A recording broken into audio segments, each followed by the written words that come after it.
Welcome to Tart Words. I'm your host, Linda Hengerer, and I'm a writer, a reader, and a baker.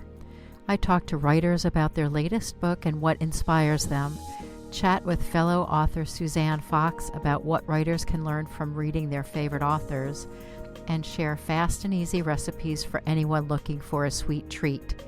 Join me as I share Tart Bites, Tart Thoughts, and Tart Words. Today I'm talking with Shawn Reilly Simmons. Shawn is the Agatha and Anthony Award-winning author and editor of the Red Carpet Catering Mysteries and 20 short stories appearing in various anthologies. She serves on the Board of Malice Domestic, is an editor at Level Best Books and a member of Sisters in Crime, Mystery Writers of America, the Crime Writers Association, and International Thriller Writers. She lives in historic Frederick, Maryland with her husband and son. Visit her website at www.shawnreillysimmons.com and find out more about Malice Domestic at www.malicedomestic.org. Links for both will be in the show notes.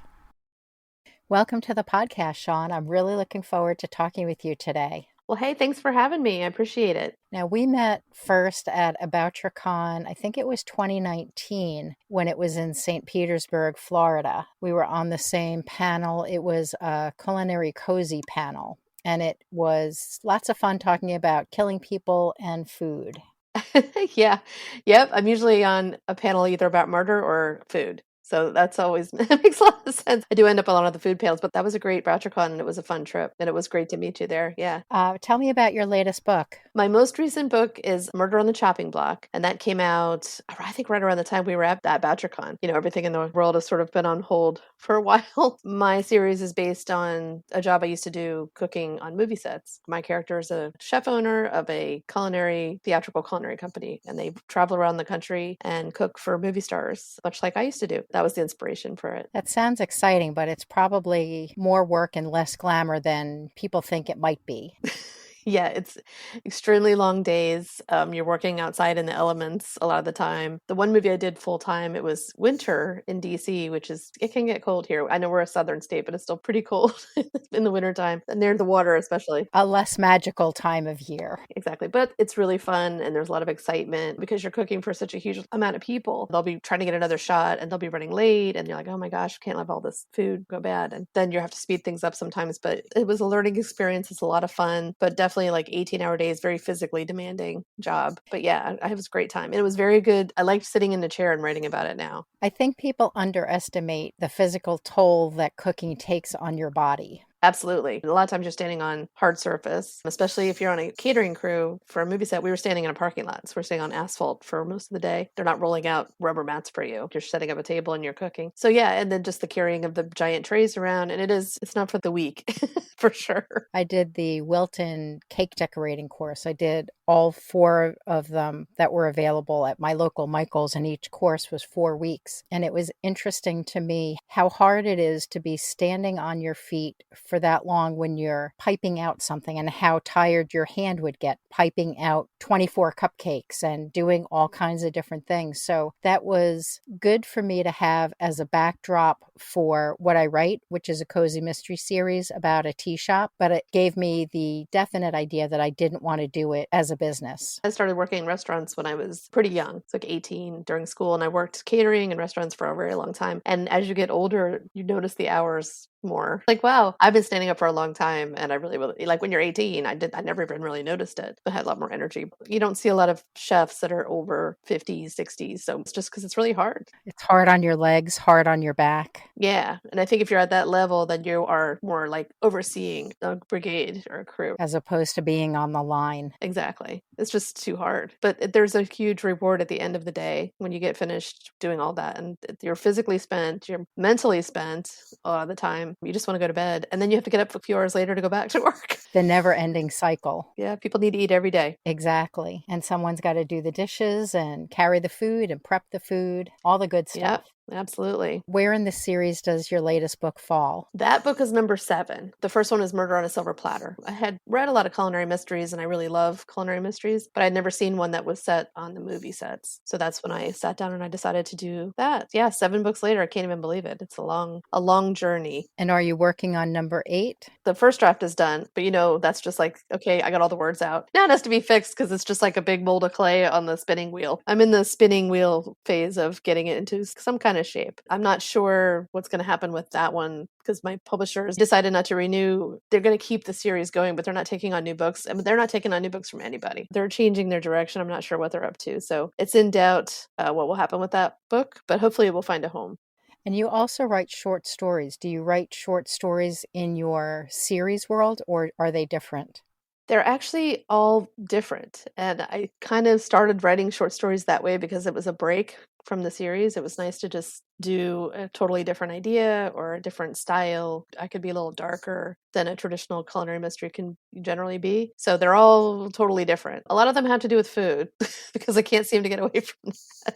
That is my thing. I love food and drink and music. So a lot of them do have things to do with that. I have author friends that do novellas and then short stories or whatever, but I have never done that. I've never done a Penelope story. So maybe. I never say never. You also have been involved with Malice Domestic. Tell us a little bit about that. Malice is a traditional mystery fan convention that takes place in the Washington, D.C. area every year in the springtime. That being said, in parentheses, it has not taken place the last 2 springs because of the pandemic. So we haven't had it. And we didn't have a virtual one last year because it's always in April. And that was, everyone was coming to the realization that things couldn't happen. We were kind of like right after Left Coast Crime, which had started their convention and then had to shut down, I think, after the first day. And ours is like a couple weeks later. So we were ready to go. Then the world started shutting down. And I just remember having meetings like, what's going to happen? What's going to happen? And then we had to pull the plug. So we weren't prepared to do a virtual event last year. So there was no Malice. So this year we were also right on the cusp of when maybe it was going to be okay, but still not really safe to have 700 or so people gather. Instead of having a virtual Malice Domestic, we just decided to welcome our friends and family back next year when we can all gather safely. We're having a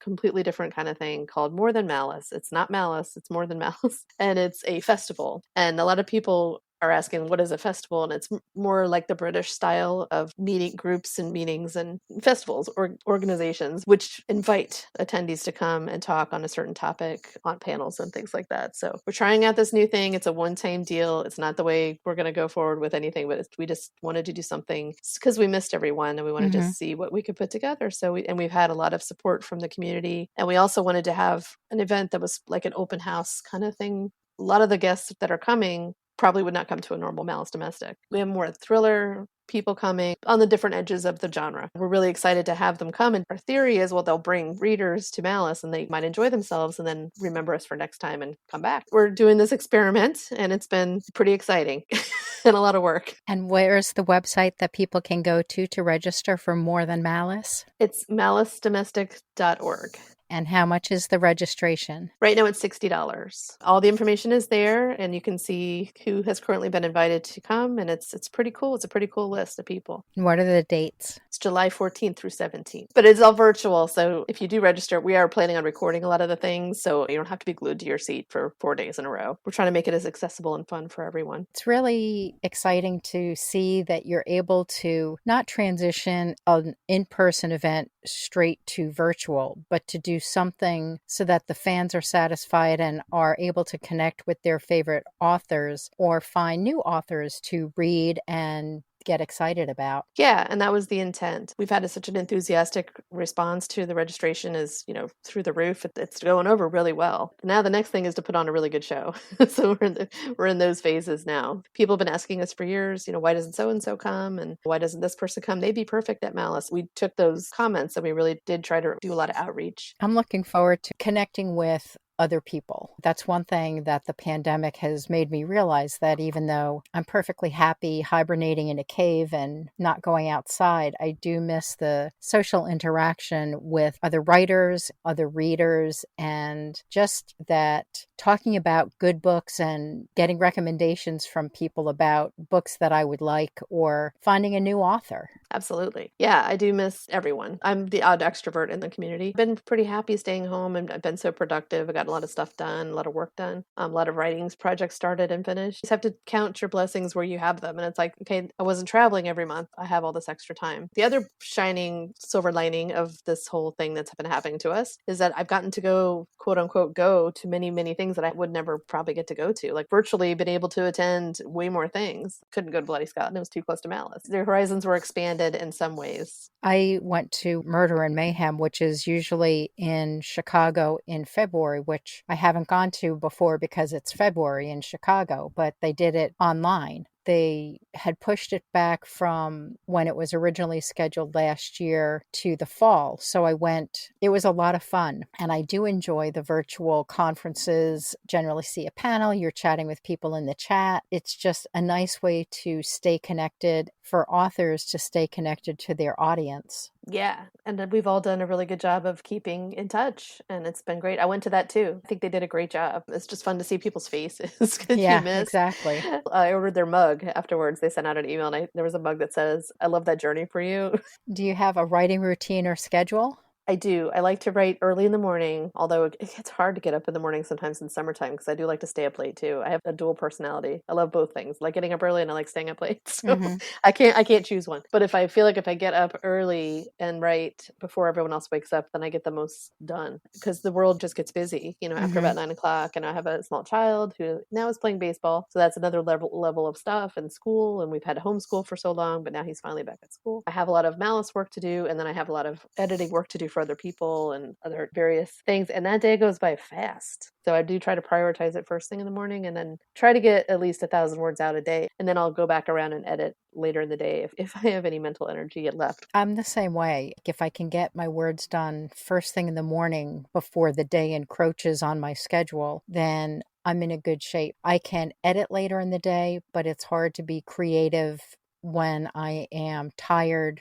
from doing other things. Yeah, I feel like we start out with your batteries charged 100% like a phone. And Mm-hmm. then by lunchtime, it's it's like 75. If, maybe hovering towards 50, it's like, I am not feeling like doing much after that. Studies have been said, do the thing you need to do when you're freshest, and then you'll get it over with and done. And if you do nothing else the rest of the day, you feel like you've accomplished at least one thing. Do you outline? I don't. And I tried to outline. I'm definitely a pantser. I wrote my first book when my son was first born, and he was not a good sleeper. He did not sleep. I didn't sleep, or he didn't sleep for 3 years. So we were Wow. exhausted all the time. He was just not a good sleeper. I would be rocking him, trying to lull him back to sleep, and I would just think of the next chapter while we were falling asleep. Mm-hmm. And then I would get up in the morning and write it down real quick before I forgot it. And that was my method. And then I thought, well, the second book, he was a little bit older. I had a book contract, had a deadline. I said, I am going to be nicer to myself. I'm going to be more professional. I'm going to sit down. I'm going to make this outline. And I did. And I took a while to do it, a couple of weeks. Meanwhile, this deadline's come at you like every single day. And then sat down and I immediately deviated from the outline. I'm like, oh,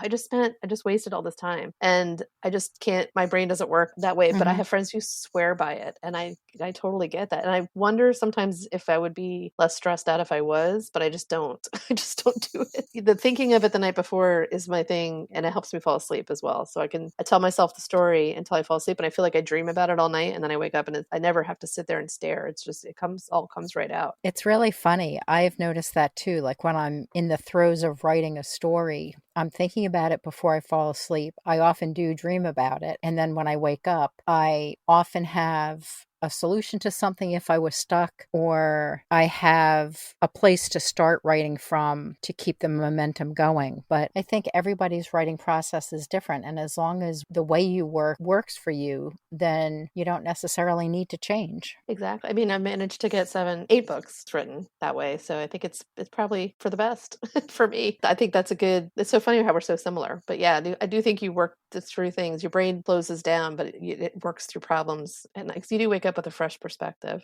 You need that rest, I think. Your subconscious keeps working even when you're not aware of it. Absolutely. Even when you're awake too, sometimes, because I'll think of stuff when I'm like taking a shower or washing the dishes or out for a run. And I always get inspired at the gym, and I'm like, of course I have no paper. I'm running on a treadmill. I have no paper, Mm-hmm. but I have to remember it. But your brain, like if you're not pressuring it to think of something at the moment, it sort of opens up and lets you Mm-hmm. get that solution. So Lets things float up to the conscious level of your mind. absolutely. Do you cook yourself still, well, or do you have another creative outlet that gives you some respite from the writing? I cook all the time. I love cooking. So I still cook almost every night. And it's funny because I think my husband just thinks that's how everyone is. 'Cause he's just like, he's very spoiled. But I do love to cook with deadlines and things. I try to come up with like a lasagna or like a crock pot kind of thing. So we have, I don't have to be on call. Yeah, I can make a salad. Skate by with making a salad one night. Leftovers. Food Network is always on at our house. That's definitely my outlet. It's comforting to me to make a meal. And I put on a British mystery shows or music and I just cook and open some wine, and it is fun. A nice way to recharge your batteries and feed the family at the same time. Absolutely. If they weren't so picky, it could be better. No.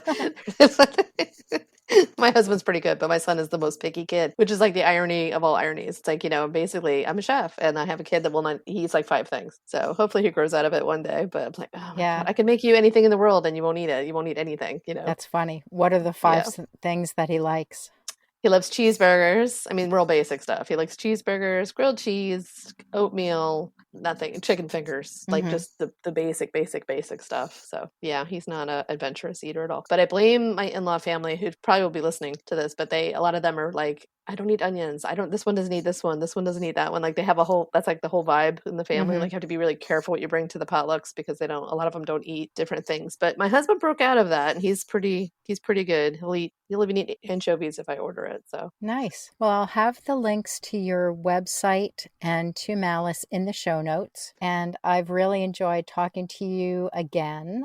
It's been quite a while since we talked in person. I look forward to More Than Malice in July and seeing you again in person, either at another writers' conference or Malice next year. Absolutely. And I was so excited when I heard from you and you reached out to be on the show. And thank you for thinking of me. You're quite welcome. Thank you for joining me this week. To view the complete show notes and the links mentioned in today's episode, visit tartwords.com/tart226. Before you go, follow or subscribe for free to the podcast to receive new episodes when they're released. Follow now in the app you're using to listen to this podcast, or sign up for email alerts through an easy sign-up form for bakers, readers, and or writers at tartwords.com/about. Thank you again for joining me, Linda Hengerer, for this episode of Tart Words.